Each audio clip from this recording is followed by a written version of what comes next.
الرجیم بسم اللہ الرحمن الرحیم اللہم صلی علی سیدنا و مولانا محمد وبارک وسلم مولا صلی وسلم دائما ابدا علی حبیبک خیر الخلق کلہم یا رب بالمصطفیٰ بلغ مقاصدنا واغفر لنا ما مضى واسع الکرم۔ محترم ناظرین اکرام، السلام علیکم ورحمۃ اللہ وبرکاتہ۔ میں ہوں آپ کا میزبان حافظ حامد رضا اور آپ دیکھ رہے ہیں پروگرام نور ہدایت۔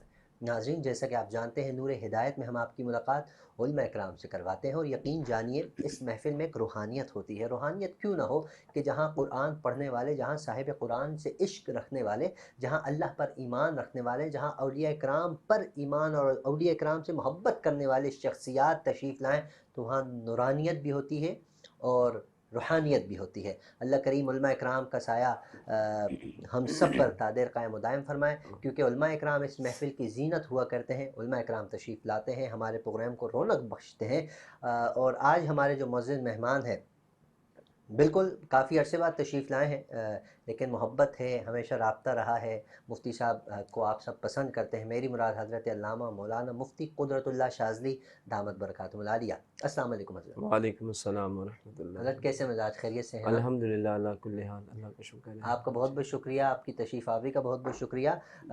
آپ یقیناً لاسٹ ٹائم جب بھی آپ سے ریکویسٹ کی، آپ کی طبیعت ناساز رہی ہے، ہم نے یہاں ایک مرتبہ آپ کی دعا بھی کرائی، اللہ رب العزت آپ کو مکمل صحت عطا فرمائے، کیونکہ آپ آتے ہیں خوشی ہوتی ہے، اور کیونکہ جو مفتیان عظام ہوتے ہیں ان سے بہت کچھ سیکھنے کو ملتا ہے۔ اور جہاں تک حضرت کی بات ہے، حضرت کی شفقت ایسی، اور یقین جانیے سادگی بھی بہت ہے، اللہ رب العزت قبول فرمائے۔ آج کا ہمارا موضوع ہے، یقیناً ہم موضوع لے کر حاضر ہوتے ہیں، ہر چیز کی برکت ہوا کرتی ہے۔ کبھی کبھی ایسا ہوتا ہے برکت جب اٹھ جائے نا تو انسان بیزار ہو جاتا ہے، انسان پریشان ہو جاتا ہے۔ برکت موجود ہو تو انسان بڑا خوش رہتا ہے، بڑے خوشی کے ساتھ زندگی بسر کر رہا ہوتا ہے۔ اسی طرح نماز کی اگر ہم بات کریں، اللہ رب العزت نے مومنین پر، مسلمانوں پر فرض کر دی گئی نماز کی تو یقیناً برکات بھی تو ہوں گی، کیونکہ اللہ رب العزت کا فرمان ہے، سرکار دو عالم صلی اللہ علیہ وسلم کو عطا کی گئی نماز، حضور کا بھی فرمان ہے نماز قائم کرو، اللہ کا بھی فرمان ہے نماز قائم کرو، تو یقیناً اس کی برکات بہت زیادہ ہوں گی۔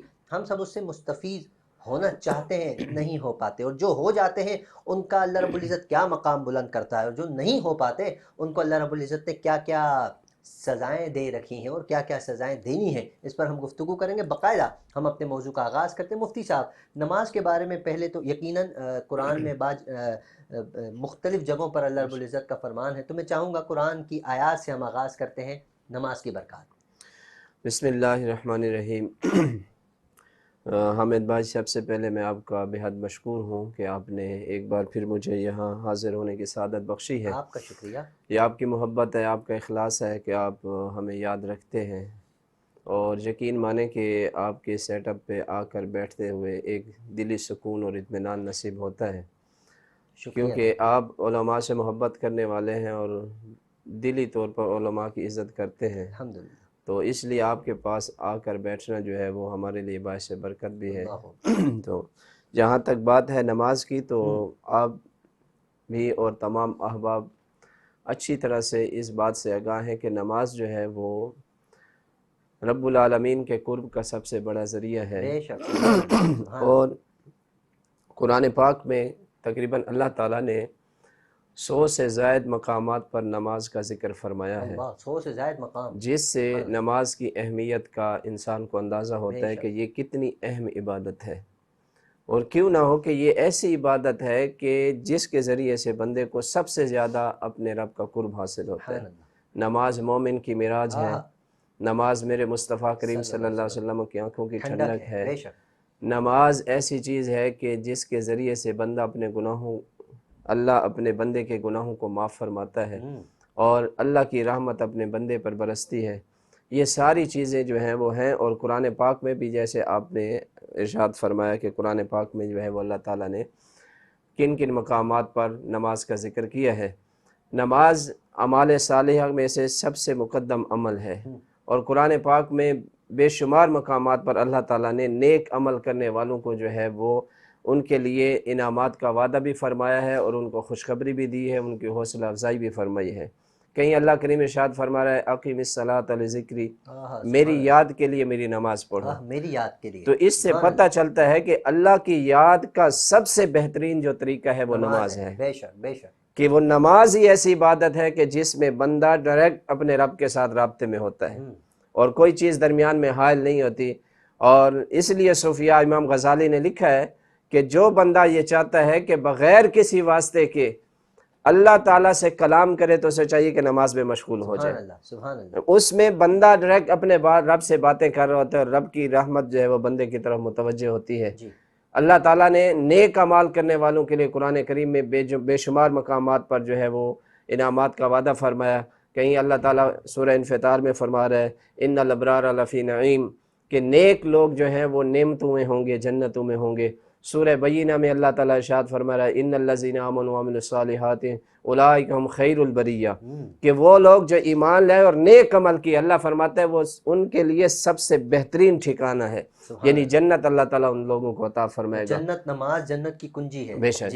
یعنی یہ تمام عبادات کی اصل نماز ہے. تو جو بندہ اس پر قائم رہتا ہے اور اس کی پابندی کرتا ہے اور وقت پر اس کو ادا کرتا رہتا ہے تو اللہ تعالیٰ کا وعدہ ہے اللہ ایسے بندے کو گناہوں سے بھی پاک فرما دیتا ہے اور ایسے بندے کو جنت کی ابدی نعمتیں بھی عطا فرمائے گا. سبحان اللہ. اب دیکھیں کہ نبی پاک صلی اللہ علیہ وسلم ارشاد فرماتے ہیں کہ معراج کی رات میرا گزر حضرت موسیٰ علیہ السلام کے پاس سے ہوا. تو موسیٰ علیہ السلام نے مجھ سے پوچھا کہ اللہ تعالیٰ نے آپ کو کیا عطا فرمایا؟ تو میں نے کہا کہ اللہ تعالیٰ نے میری امت کے لیے 50 وقت کی نمازوں کا تحفہ دیا ہے، اور اللہ نے فرمایا ہے کہ محبوب یہ نماز جو ہے وہ صلاۃ معراج المومنین، مومنوں کی معراج ہے، کہ محبوب تیرا معراج تو یہ ہے کہ تو نے میرا دیدار کیا ہے، اور تیرے بندوں تیرے غلاموں کا معراج یہ ہے کہ وہ نماز پڑھیں گے تو اس کے ذریعے سے میں اس کو بلندی ان کو عطا فرماؤں گا. تو موسیٰ علیہ السلام نے، طویل حدیث ہے، موسیٰ علیہ السلام نے عرض کی کہ اللہ کے محبوب آپ کی امت کمزور ہے، وہ اتنے وقت کی نمازیں نہیں پڑھ سکتی، لہٰذا آپ علیہ السلام جائیں اللہ تعالیٰ سے کمی کی درخواست کریں. رسول پاک صلی اللہ علیہ وسلم نے امت کی پریشانی کو دیکھا اور اللہ کی بارگاہ میں حاضر ہو گئے. اللہ نے 5 وقت کی نماز کا کام کر دی. اس طرح 9 مرتبہ موسیٰ علیہ السلام نے بھیجا، آپ علیہ السلام رب کی بارگاہ میں 9 بار حاضر ہوئے، نمازیں کم ہوتی ہوئی 5 رہ گئیں. اب پھر بھی موسیٰ علیہ السلام نے فرمایا کہ آپ کی امت 5 بھی نہیں پڑھ سکے گی، اور کم کریں. تو آپ علیہ السلام نے فرمایا اب نماز کے حوالے سے اپنے رب کے پاس جاتے ہوئے مجھے شرم آتی ہے. تو آپ علیہ السلام جب واپس مڑے نا تو رب کی طرف سے صدا آئی ہے میرے محبوب اس وجہ سے پریشان نہ ہوں کہ نمازوں کی تعداد گھٹنے سے ثواب بھی کم ہو گیا ہوگا، آپ کی امت پڑھے گی 5 نمازیں لیکن میں رب وعدہ کرتا ہوں ان کو 50 کا ثواب عطا کروں گا. سبحان اللہ. کیا بات ہے. یہاں پر ایک عقیدے کی بات آپ کو بتاؤں. بعض لوگ یہ کہتے ہیں کہ مردوں سے، قبر والوں سے مدد مانگنا جو ہے یہ جائز نہیں ہے، شرک ہے، یہ بدعت ہے. آپ یہ دیکھیں کہ موسیٰ علیہ السلام کا وصال نبی پاک صلی اللہ علیہ وسلم سے کافی عرصہ پہلے ہو چکا ہے.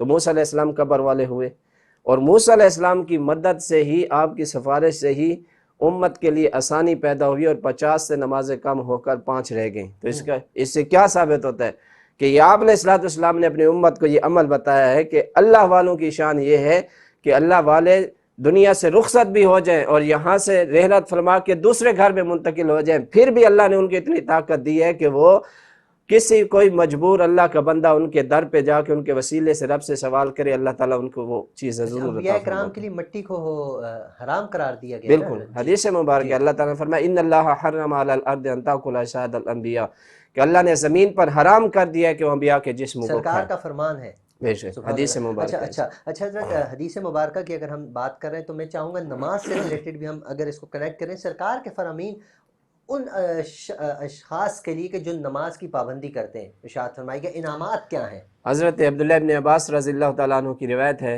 مصطفیٰ کریم صلی اللہ تعالیٰ علیہ وسلم نے ارشاد فرمایا بندہ جب اللہ کے سامنے کھڑا ہوتا ہے اور کھڑے ہو کر اللہ اکبر کہتا ہے تو آپ علیہ السلام نے فرمایا وہ گناہوں سے ایسے پاک ہو جاتا ہے جیسے آج ہی ماں کے پیٹ سے نکلا ہو. سبحان اللہ. یعنی اللہ اس کے جسم پر کوئی بھی گناہ نہیں رکھتا. اور دوسری روایت میں آتا ہے کہ جب بندہ اللہ کے سامنے کھڑا ہونے لگتا ہے اللہ فرشتوں سے کہتا ہے فرشتوں میرے بندے کے جسم پر جتنے گناہ ہیں جس کو اٹھا کے سائڈ پہ رکھ دو، میرا بندہ میرے سامنے کھڑا ہونے لگا ہے. اب بندہ نماز پڑھ کے جب فارغ ہو کے جانے لگتا ہے تو فرشتے عرض کرتے ہیں یا رب العالمین اب اس کے گناہ اس کے جسم پر لاد دیے جائیں. اللہ فرماتا ہے میری رحمت یہ گوارہ نہیں کرتی، ایک مرتبہ اپنے بندے کو گناہوں سے پاک کیا ہے، دوبارہ اس کے جسم پر گناہ کیسے لا دوں؟ تو آپ علیہ السلام نے فرمایا جب بندہ اللہ اکبر کہتا ہے تو وہ گناہوں سے ایسے پاک ہو جاتا ہے جیسے آج ہی ماں کے پیٹ سے وہ پیدا ہوا ہو. اور فرمایا جب میرا اللہ کا بندہ اللہ اکبر کہنے کے بعد سبحانک اللہم پڑھتا ہے تو اللہ تعالیٰ اس کے نامہ اعمال میں اس کے جسم پر جتنے بھی بال ہیں ان بالوں کی تعداد کے برابر 1 مہینے کی عبادت کا ثواب واہ لکھ واہ، دیتا ہے۔ سبحان اللہ، کیا بات ہے! اور جب بندہ اعوذ باللہ من الشیطان یہ الرجیم انعامات پڑھتا ہیں ہے، کمال یہ کے۔ انعامات ہیں جو اللہ اپنے بندے پر فرماتا ہے۔ آپ علیہ السلام نے فرمایا جب بندہ اعوذ باللہ من الشیطان الرجیم پڑھتا ہے تو اللہ تعالیٰ موت کے وقت اس بندے پر آسانی پیدا فرما دیتے ہیں۔ موت کی سختیاں کتنی، آپ علیہ بے السلام شک۔ نے خود پناہ مانگی ہے اس چیز سے کہ بہت سختی ہوتی ہے اس وقت۔